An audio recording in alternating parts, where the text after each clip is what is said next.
Okay, yesterday we made a video on how to work with a horse's front feet. I'd like to take that a little bit further now and see if we can start with the back feet.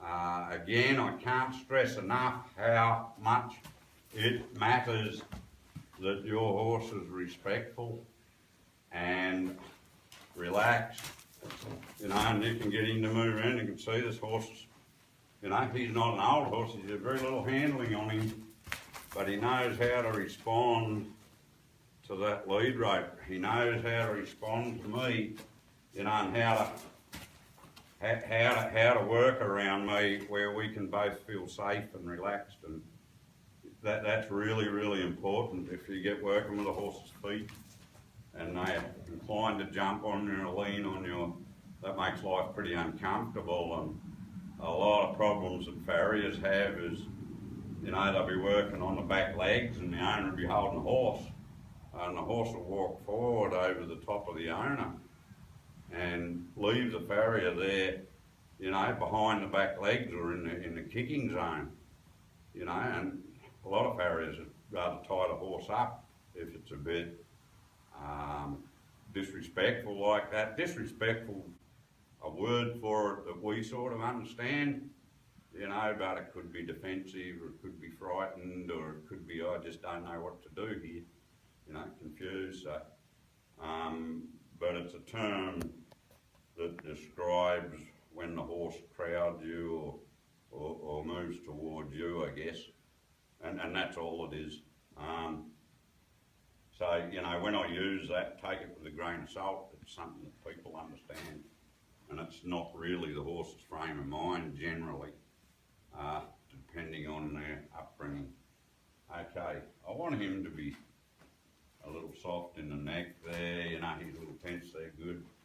So I'm just sort of moving his nose from side to side, get him to soften his neck and just take the face back. That's beautiful, that's something I spend a lot of time getting. These taller guys, later on we want to put a bridle on them. We want to be able to control height of that head, have them okay with bringing the head down and putting it where we can work on it. That sort of gets a start on that, teaches them not to run through the holder. Really important stuff. And what it all does is it takes the conflict out of things. The horse, if you can get that stuff solid, they're not in a conflict every time you handle them. They're not being pulled on and, pushed around and leant on. And, every 5 seconds that holder's grabbing them and they're fighting with it. That's not a very comfortable thing for a horse to put up with. It's amazing that they do, and they just don't know how to get out of that argument, that conflict. I'll go back to what we did yesterday. I want to be able to brush him down his legs there with my hand. I just use the back of my hand for that, and I can take that away. He's trying to pick his leg up like I taught him yesterday. That's really cool. I'll pick it up. That's nice. He just balances himself there a little bit if I don't get too excited. He'll stand still. Good. I'll put it down, say front leg. He's doing all right with that, but go back to what you did the day before, and just improve it. If there's a hole there or something that's not working for you, go back and work on it so that every time you handle your horse, he's getting a little better with it.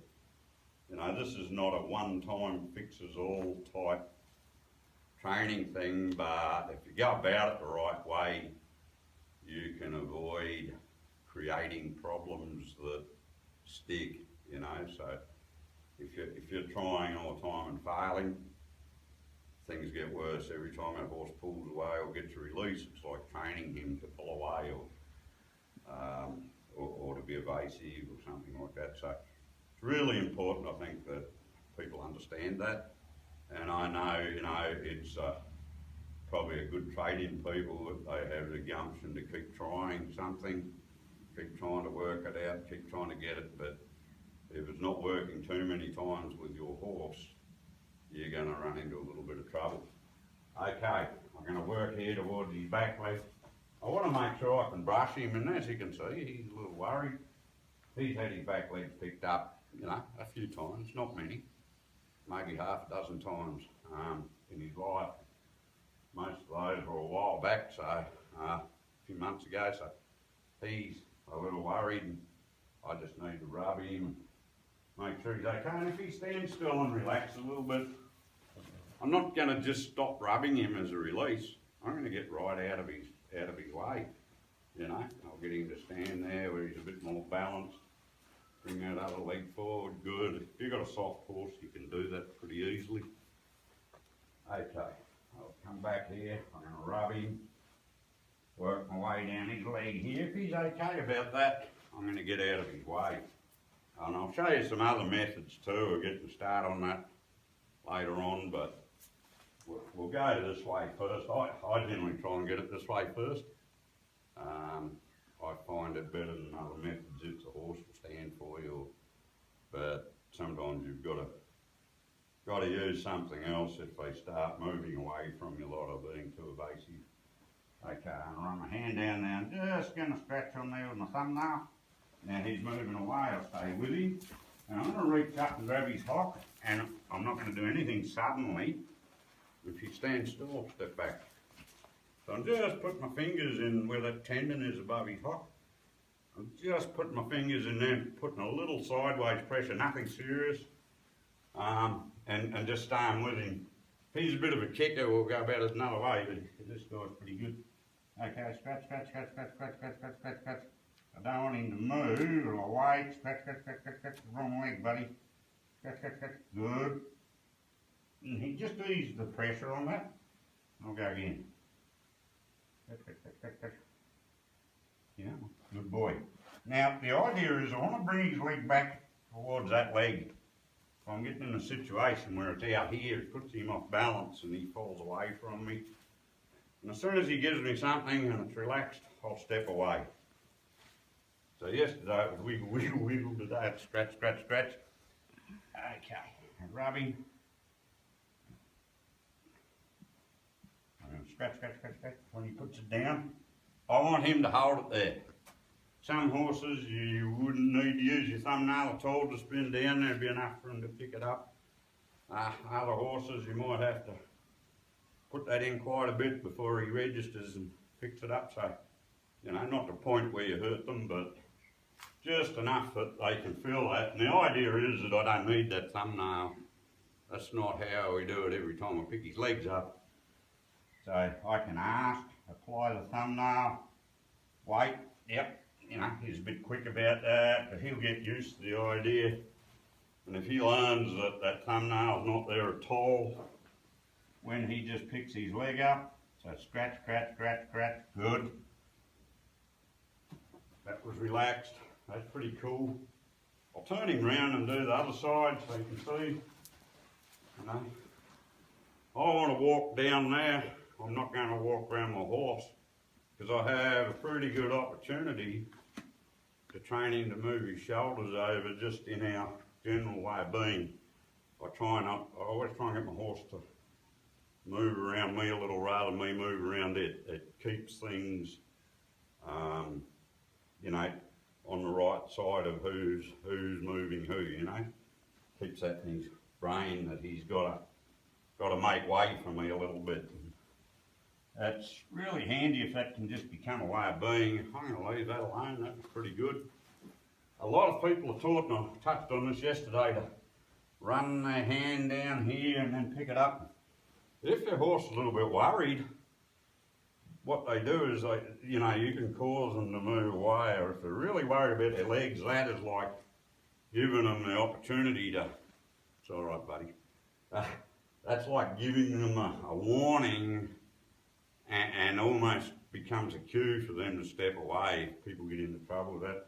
I like to rub their butt. I'll come in here, I might rub them there too, and I'll put my arm there so I haven't disappeared, and I'm not just going to grab him, but I'm not going to run my hand down that leg, I'm just going to come straight down and pick it up.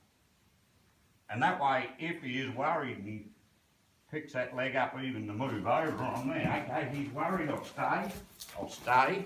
If I've got to bring my hand back up a bit till he stops, and I'll step away, I'll get right out of his space, when he stops moving.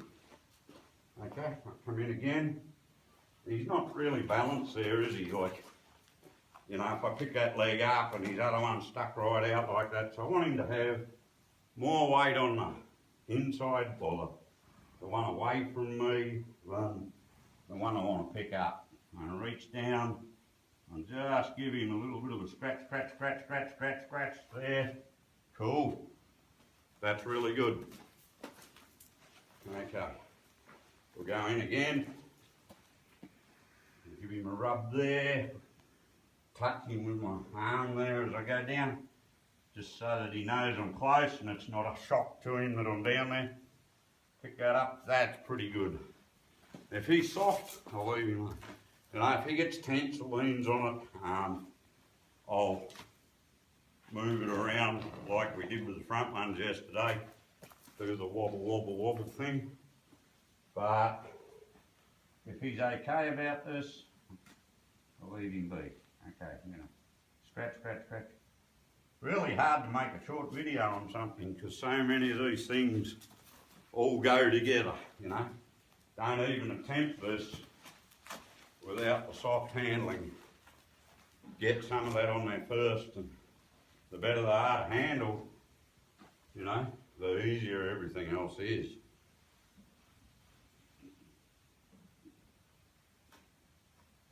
Good.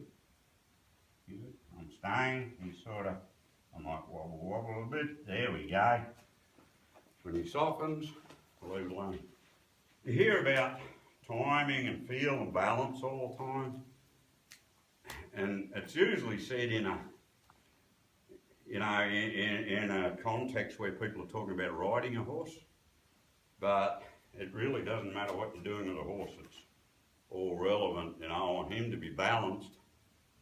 I want to use timing and feel to approach those legs, to get myself in position, to ask him to pick him up. You know, timing, I want to release on time. You know, I don't want to ask too much if he's, yeah, about to do it. I need to be able to add a little more incentive if he's just ignoring me. You know, be able to stay with him a little if he's worried, and help him learn that picking those legs up and relaxing is the best way to get a release from me. That's pretty cool. And see, if I've got my hand out, I can just grab that foot as it comes up. I don't have to. Some people talk about grabbing the chestnuts and things. It's almost a two-handed job then to get that leg up and take it. And you can hook your fingers under the front like that, and you have quite a bit of ability to move that leg about. And if he goes kicking, it's usually not very hard if you have it like that. And the other thing, some horses are very sensitive about their lower legs. If you can get under that hoof, then your hand's not grabbing them where they're really sensitive. So, you know, to get a start, that's a good thing. Let's bring him around here. Good. You know, occasionally you get a horse that's a bit more inclined to kick than others. Don't put yourself too much at risk. I'll show you in a minute a way of dealing with that. Okay, pick him up here, get my hand under there. So you can start doing some of the things a farrier would do. You know, and I'm not going to sit that on my lap at this stage and get him in that position too much. I might do one and just show you how to do that, but work up to that. Don't put yourself in too vulnerable a position until you get things a little bit solid. There we go. He can run forward there. Most horses, if you've got them well halter trained, you're not going to have a lot of trouble like that. He'll follow that lead rope. You know, there's a bit of weight in that. I want to be able to take it off so he doesn't turn his hind end away. But if I need it, I want to be able to pick it up. So get your length of your lead rope where you can work. Okay, ask. Good. Ask again. Watch your toes. Ask again. Good.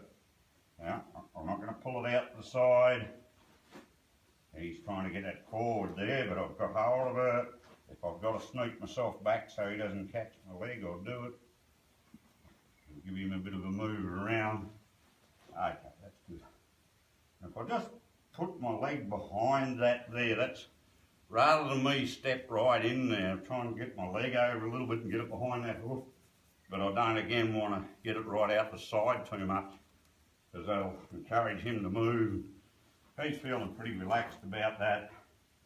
I won't do the other one on this movie because it'll make it too long. And I have a couple other things I want to show you. One is, if your horse is really worried about that, you could start desensitising them to a lead rope. You know, if they're feeling okay about that.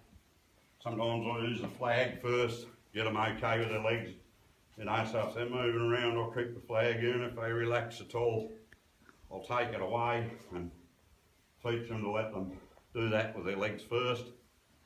Go in with a rope. You know, I might want to put that round here. Like, he's going to be pretty easy now because he's trying to give me that leg. He's saying, hey, get away.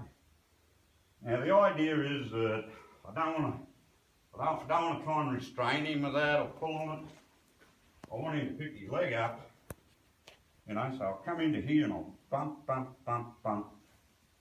When he picks it up, you know, as soon as he relaxes, if he's moving it around, I'll same thing, move it about a bit, shake it around.